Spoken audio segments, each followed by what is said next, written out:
Yelena was trained to be a killing machine from a very early age. She was actually brainwashed and used as a sort of murder puppet. The lasting effects and trauma of all of this inform all her decisions and her very compelling character arc, and of course, her psychology itself. The abuse she suffered when she was young makes it extremely challenging for her to connect to others and form any kind of lasting bond or meaningful relationship. She's a child who never really formed the ability to connect with others. In a lot of ways, she doesn't understand how to be a human being. Her relationship with Natasha Romanoff is the core bond in her entire life. It is really a sister-like bond in a sort of adopted family unit. When we get to know her, this is the only relationship she has, and the events that transpire around it forever change who she is and what her challenges are. So we are going to get into some spoilers on Black Widow, but if you're at this point and you're watching this video, I'm assuming you already know what happens to Natasha Romanoff, the character played by Scarlett Johansson. Losing Natasha Romanoff is a major event in the life of Yelena. It changes everything for her, alters the landscape of her character arc, and of course, has deep psychological impact. The bond they had over their shared trauma was part of what made them so close and brought them to a common understanding. The death leaves Yelena completely alone and incapable of figuring out how to form anything close to that. There is simply no replacing the sisterhood that she lost.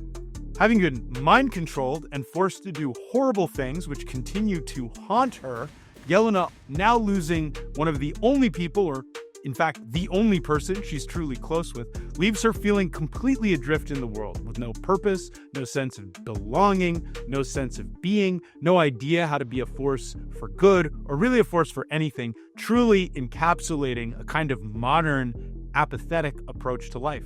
Why am I here? What am I doing? What's the point of any of it? The grief over her sister's loss, the guilt over her past wrongdoings, and this sudden feeling of helplessness and hopelessness leaves Yelena in a state of nihilism. Despite all this, something about Yelena's past upbringing in the Red Room and what she was forced to do has left or planted a seed of desire to be a force for good in the world. It starts with freeing others like her, but it extends beyond that to being some kind of voice or presence or protector for the weak, for those who can't take care of themselves. She wants to be an agent for positive change in the world, and even though she's coming from the absolute depths, from the darkest place she can be, she finds a way through it through a new adopted family system. That's right, it's the Thunderbolts, a team she learns to lead. Her ability to lead this team, to take them on, and to form new bonds, although they can never replace the ones she's lost, helps her grow in a way that she didn't know possible, and in a way that seemed impossible to anyone watching her in the early part of the story. It signifies her transformation from her earlier state of being into a more complete individual who, though she carries scars with her from the past, has the ability to change, look forward, and progress in a positive direction.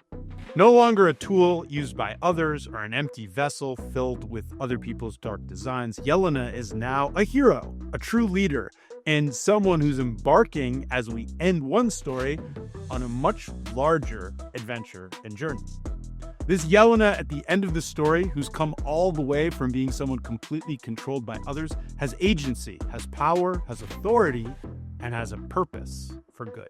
I'm George Edelman, and this is MovieWeb, and you've been watching our character breakdown in 6 minutes or less. Let us know what you think we missed, or if there's anything else that you'd like to see us cover. Thanks so much for watching.